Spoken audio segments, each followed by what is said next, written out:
जय Hind guys. Now start और next video lecture. अपनी कड़ी को आगे बढ़ाते हैं, चलते हैं। आइए देखते हैं क्वेश्चंस कैसे कैसे हैं।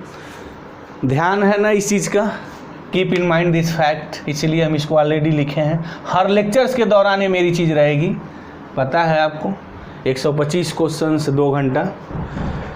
चलिए देखते हैं क्वेश्चंस 3 से स्टार्ट करते हैं। क्या है कि for the curve x is equal to t square minus 1, y is equal to t square minus t, the tangent line is perpendicular to the axis of x where. कह रहा है कि ये आपके पास कोई कर्व है, जिस कर्व के किसी पॉइंट पे टेंजेंट ड्रा किया गया है और वो टेंजेंट एक्सिस ऑफ x के परपेंडिकुलर है, तो वो कौन सा पॉइंट होगा या उसके करस्पॉन्डिंग हमारी t की कौन सी वैल्यू होगी, ये निकालना है। तो इसमें कोई बड़ा टेक्निकलिटी नहीं है, सीधा सा पार्ट है। वहाँ टेक्निकलिटी जो थोड़ी बस यूज ये की गई है कि जो differentiation application of the differentiation पे क्वेश्चन बना है कि जो dy बाई dx आप निकालते हैं किसी भी कर्व के लिए, तो उस पॉइंट पे जो होता है ना, वो टेंजेंट का हमारा जो है स्लोप है, या यूँ कहें कि सीधे वो tan थीटा है। तो कोई अतिशयोक्ति नहीं होगी। तो यहाँ वही बात पूछी गई है, उसी पे क्वेश्चन डिपेंड किया गया है। x is equal to t square minus 1 है, तो टाइम बचाने के लिए आप एक्स वाई मत लिखिए, सीधे लिखेंगे dx बाई dt। ये सब टाइम मैनेजमेंट की चीज़ है, कीप इन माइंड दिस। तो dx बाई dt 2t हो जाएगा और dy बाई dt जो हमारा होगा 2t माइनस 1 होगा। मुझे dy बाई dx चाहिए, तो इससे इसको डिवाइड करेंगे तो 2t माइनस 1 अपॉन 2t, और यही पूरी दुनिया जानती है कि यही tan थीटा होता है। ये dy बाई dx का एक बड़ा ज़बरदस्त एप्लीकेशन है ये कि जब किसी भी कर्व पर आप किसी कर्व के लिए किसी फंक्शंस का जब dy बाई dx निकालते हैं, तो जो कर्व का अगर फॉर्मेशन हो रहा है तो वो टेंजेंट का हमारा स्लोप होता है। तो tan theta 2t minus 1 by 2t। अब ये कहा है कि जो है एक्सिस ऑफ x के परपेंडिकुलर, यानी थीटा जो यहाँ होने जा रहा है ना, वो 90 डिग्री होने जा रहा है, ये कहा है। तो ये हो गया हमारा tan 90, और tan 90 आ जाता है तो बड़ा बवाल हो जाता है, क्योंकि tan 90 का मतलब 1/0, इन्फिनिटी मत लिख दीजिएगा, ऐसे उसको लिखिए। जब भी कहीं कभी भी always keep in mind this fact. Basically इस क्वेश्चंस के लिखने के पीछे जो मेरी लॉजिक और कंसेप्ट थी वो यही थी। जब भी कभी tan थीटा में थीटा 90 डिग्री हो जाए तो थोड़ा आप अलर्ट हो जाइएगा क्वेश्चंस लगाते वक्त। उसको कभी डायरेक्ट आप इन्फिनिटी मत लिखिएगा, हमेशा आप 1/0 फॉर्म लिखिएगा, तो आपको सोल्यूशन मिलेगा। अगर इन्फिनिटी लिख के अगर सोचने लगे ना, तो फिर ये आप पे भारी हो जाएगा। और 125 क्वेश्चंस 2 घंटे का प्रेशर अगर आप पे हो गया तो फिर सही नहीं होगा। तो सही हो 2 घंटा, वो अच्छे ढंग से आप बैटिंग करें 2 घंटे। उसके लिए ज़रूरी है कि ये छोटे छोटे जो हमारे टिप्स हैं वो आपको पता होना चाहिए। तो tan 90 आए तो हिदायत है आपको, ये वहाँ समझ जाइएगा, वहाँ 1/0 लिखिएगा, बाकी आप वो काम मैथमेटिक को करने दीजिए, वो चीज़ होती रहेगी। तो देखिए यहाँ कितना हो जाएगा, जब क्रॉस मल्टीप्लिकेशन करेंगे तो ये 2t हो जाएगा और is equal to 0। This implies कहेगा साहब हम t 0 हो जाएंगे। 2t अगर 0 है तो t 0 हो जाएगा। बस अब ऑप्शन देख लीजिए, पहला ऑप्शन सही है, t 0 है। अगर पहला ऑप्शन मिल गया तो बाकी देखेंगे ही नहीं, कोई ज़रूरत नहीं है। अगर बाकी कुछ भी दिया हुआ है तो सही है या तो गलत है। तो इस स्तर के कॉम्पिटिशन्स में हम टाइम मैनेजमेंट बहुत मायने रखता है। बार बार हम कहते हैं टाइम ही सब कुछ है, बाकी क्वेश्चन में तो बहुत दम नहीं रहते हैं, इतने दम नहीं है कि बहुत सोचने के लिए आपको मजबूर करें। और जो क्वेश्चन बहुत सोचने के लिए मजबूर करेंगे, वहाँ ऐसा नहीं, यहाँ उस टाइप क्वेश्चंस की सेटिंग देखने में नहीं होती है। चलिए नेक्स्ट क्वेश्चंस को देखते हैं। ये क्या कहा है इसमें, ये जो क्वेश्चंस हमने लिखा है ये बड़ा जो है एकेडमिक स्तर पे बड़ा इंपॉर्टेंट क्वेश्चन है। ये BSc का बड़ा फेमस है, या इंटर में क्या, इंटर में भी ये वैसे क्वेश्चंस तमाम आने लगे हैं। ये कह रहा है कि ये फंक्शंस गिवन है, f ऑफ 0 1 है, ठीक है। तो function is continuous at x is equal to 0, a and b are given by. a और b की वैल्यू क्या होगी कि ये फंक्शंस हमारा कंटिन्यूअस होगा, ठीक है। क्वेश्चन से लगाना है हम, इम्पॉर्टेंस नहीं है यहाँ। इम्पॉर्टेंस है कि 2 घंटे के टाइम में कैसे आप मैक्सिमम क्वेश्चन अटेंड करेंगे। और ऐसे जो क्वेश्चन इसलिए दिए जाते हैं ताकि अपना टाइम आप किल करें, अपने टाइम को आप बर्बाद करें और लक्ष्य से दूर हो जाएं। तो आपको टाइम मैनेज करना है। कैसे इस क्वेश्चंस को टैकल करेंगे, देखिए क्या तरीका होना चाहिए। कंटिन्यूटी की बात कहा है, तो कंटिन्यूटी 0 पे तो हमें सबसे पहले लिमिट निकालनी पड़ेगी। अगर लिमिट की वैल्यू और फंक्शंस की उस पॉइंट पे वैल्यू सेम होती है तो कंटिन्यूअस होता है। चलिए ये तो इतनी इसके रिजल्ट की हो गई बात।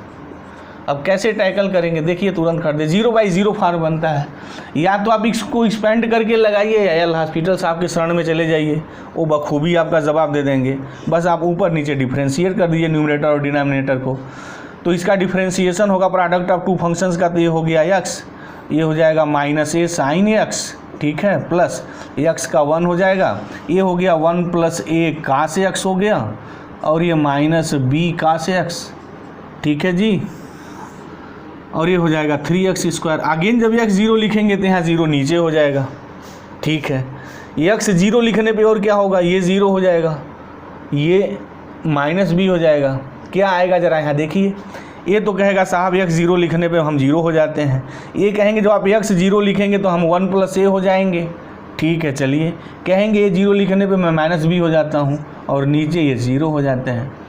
ओके, अब ये 0/0 फार्म बनना है एटलीस्ट, नहीं अदरवाइज अगर ये a और b की वैल्यू वैसी सेटिंग ऊपर 0/0 नहीं आया तो फिर ये तो इन्फिनिटिव हो जाएगा, बवाल हो जाएगा। तो क्या होगा, इनको 0 होना पड़ेगा। यही ट्रिक है, यही कंसेप्ट है, यही लॉजिक है। तो 0/0 बनना चाहिए। 0 अगर हुआ तो यहाँ 0 होना चाहिए, तो क्या होगा, a - b + 1 0 होना चाहिए, यानी a - b = -1 होना चाहिए। हो गई। अब यहाँ आगे मत लगाइए, छोड़ दीजिएगा, थोड़ा शांत हो जाइएगा ऐसे क्वेश्चन में। अब तुरंत आप ऑप्शन पे आ जाइए। अब देखिए कि कौन a - b - 1 दिया है। जनरली इस स्तर का जो क्वेश्चन हमारा है ना, वो ये उम्मीद आपसे नहीं करता आप पूरा लगाइए। जो पूरे लगाने में अगर फंसा तो फिर वो गया। हाँ, कुछ क्वेश्चन होंगे जहाँ आपको पूरा डिटेल्स में लगाना पड़ेगा। अगर वो ऑप्शंस में कुछ गणित गुणा कर रहा है तब आपको देखना पड़ेगा, नहीं अदरवाइज यहाँ जनरली स्ट्रेट फॉरवर्ड ही ऑप्शन होते हैं। जैसे देखिए कि a और b का जो डिफरेंस है वो -1 होना चाहिए। इनका डिफरेंस -1 होगा क्या, a और b। तो क्या कहा है, a and b are given by, मतलब a है b a है, तो a - b कितना होगा। इनका डिफरेंस तो -1 नहीं आएगा। अच्छा, इनका डिफरेंस तो कभी पक्का नहीं हो सकता है। -5 और -3 का अगर डिफरेंस करेंगे तो नहीं, इसमें से निकालेंगे तो -2 हो जाएगा, तो गलत हो गया। अच्छा, अभी -5/2 अगर +3/2 अगर करते हैं तो ये -1 हो सकता है। तो संभावना इसकी बनी, तो अगर इसकी संभावना बनी तो फिर कैंसिल हो गया, ये हो जाएगा ना -5/2, और जब इसमें से निकालेंगे -3/2 तो -1 आएगा। इनका डिफरेंस a - b -1 हुआ। इनको अगर हम सॉल्व करें हैं तो 5/2 - 3/2 ये कितने हो जाएंगे, 5 - 3/2, ये हो गया 1। इसका a 1 आ गया, a - b, और ये जो हो गया हमारा कितनी वैल्यू आ गई, -1 आ गई। अगर इनका डिफरेंस भी -1 देता तो हम आगे फर्दर अभी प्रोसीड कर दे, लेकिन यहाँ देखिए ये देख के क्वेश्चन सेट किया जाता है। अब अगर आप इसके आगे लगा रहे हैं तो डेफिनेटली अपना टाइम आप किल कर रहे हैं। तो ऐसे टाइम को मैनेज करना है, यही तो टिप्स है, यही तो ट्रिक है यूपी पीजीटी के क्वेश्चंस को सॉल्व करने के लिए। तो सीधे हम यहाँ ऑप्शंस जो हमारा 3 है राइट हियर, ये तो रहा, टाइम बचा आपका। तो ऐसे ही मैनेज करना है। तो जब भी इस टाइप का कहीं ऐसा क्वेश्चन हो तो using such type of the concept, इस टेक्निक को यूज करके आप लगाइए, आपका टाइम बचेगा। तो यही हमें पूरा सीखना है, टाइम को मैनेज करना है बस। अब क्वेश्चन फर्स्ट पे आते हैं, देखते हैं यहाँ कैसे टाइम किल करवाया जा रहा है आपसे। एग्जामिनर किस तरीके से टाइम किल करवाएगा उसके बारे में पहले हम लोग बात करेंगे, फिर क्वेश्चन सॉल्व करेंगे। सॉल्व करने में कोई बहुत बड़ा इशू नहीं है। हाँ, कुछ क्वेश्चन ऐसे हैं जहां आपको सॉल्व करने पड़ेंगे, तो उसकी भी बात होगी, आएगी तो हम उसकी भी बात करेंगे। चलिए देखिए, इसी क्वेश्चन को अगर देखिए, ये जो क्वेश्चंस दिया हुआ है, क्या है क्वेश्चन में, कह रहा है कि f ऑफ x ये है हमारा गिवन है। एरिया पूछा, area bounded by the curve y = f of x, ठीक है, ये फंक्शन है। y0 मतलब x axis and x² = 9a² is 9a/2 दे दिया हुआ है। कह रहा है कि ये कर्व और इन कर्वों के बीच की जो एरिया जो बन रही है उसकी वैल्यू 9a/2 है। तो कह रहा है तो देन a की वैल्यू क्या होगी, ए की वैल्यू क्या होगी कि इन सबों के बीच में जो एरिया बाउंडेड हो रही है उसकी वैल्यू 9a/2 आ रही है। तो चलते हैं देखते हैं क्या वैल्यू आ रही है, किस तरीके से वैल्यू हमारी निकलेगी। तो अगर हम थोड़ा इसका बना लें, एनालिसिस थोड़ा कर लें, देखिए तो ये तो पता है ना x², पैराबोला है, x लेस देन 0 है। अच्छा x इज इक्वल टू 0, यहाँ पर देख लीजिए कंटिन्यूटी है, नहीं तो हमारा कर्व नहीं बन पाएगा। x 0 लिखेंगे तो यहाँ 0 आएगा, अगर 0 यहाँ लिखते हैं तो 0, तो ठीक है, function is the continuous at 0। तो ये मेरा जो बनेगा ना ये इस टाइप का बनेगा इधर, दिस शेप, ये x² का हो गया। और y इज इक्वल टू ये जो x हुआ greater than or equal to 0, मतलब यहाँ के लिए this is the straight line, ये हो गई मेरी, ठीक है, ओके। ये x² हो गया है और ये x हो गया है। y 0 मतलब x एक्सिस, और x² is equal to 9a², ये क्या गुल खिलाएंगे भाई, दिस इम्प्लाइज कहेंगे साहब x इज इक्वल टू मैं +-3a होता हूँ, ये देखिए, यानी यहाँ -3a और ये हो गया मेरा +3a। अब मुझे इनकी ये एरिया चाहिए, एक्चुअल में ये एरिया है, ध्यान से देखिए इस चीज़ को, ये एरिया कहा है कि 9a/2 है, तो a की वैल्यू क्या है। तो चलिए एरिया निकाल लीजिए, इनके बीच एरिया कैसे निकालेंगे। तो पॉजिटिव लिखना है तो मैं यहाँ -3a कर दूँ, यहाँ 0 कर दूँ, x² dx हो गया प्लस ये एरिया यहाँ से यहाँ तक तो पता है सबको, ट्रायंगल बन रही है, तो सीधे सपाट 1/2 इंटू यहाँ से ये डिस्टेंस 3a, और ये भी डिस्टेंस अगर आप x की जगह 3a लिखेंगे, क्योंकि x greater than or equal to 0 के लिए डिफाइंड है, अगर ये पॉजिटिव है +3a, तो खैर बाद में देखेंगे क्या होगा। तो ये अगर 3a है तो ये डिस्टेंस 3a और x 3a लिखेंगे तो यहाँ 3a, तो 3a कोऑर्डिनेट आएगा, तो x भी 3a हो गया और y भी 3a, ये एरिया हो गई मेरी, जो एरिया बाउंडेड है। और ये कह रहा है कि साहब यही मेरे 9a/2 हैं अकॉर्डिंग टू द क्वेश्चन। अब ये हो गया x³ 3, लिमिट हो गई ये, और ये हो गया +9a²/2 हो गया, ये हो गया हमारा 9a/2, ओके। इनको सॉल्व करेंगे तो कहेंगे साहब 27a³ 3 होंगे, तो ये हो कहेंगे हम 9a³ हो जाएंगे, +9a²/2। इसको मैं अगर इधर ला दूं तो ये हो गया -9a/2 0। अब क्या करना है समझ में आ रहा है, 9 से डिवाइड करिए, ये कॉमन करिए, तो डायरेक्ट अगर हम कर दें यहाँ तो ये कॉमन खींच लिया जाए, 9 से डिवाइड कर रहे हैं तो ये मेरा हो गया a² + a/2, और यहाँ कहेगा साहब हम -1/2 होंगे, 2 से भी मल्टीप्लाई कर दिया जाए तो a हो गया यहाँ 2a² + a -1 0, तो यहाँ से वैल्यू a की 0 आएगी।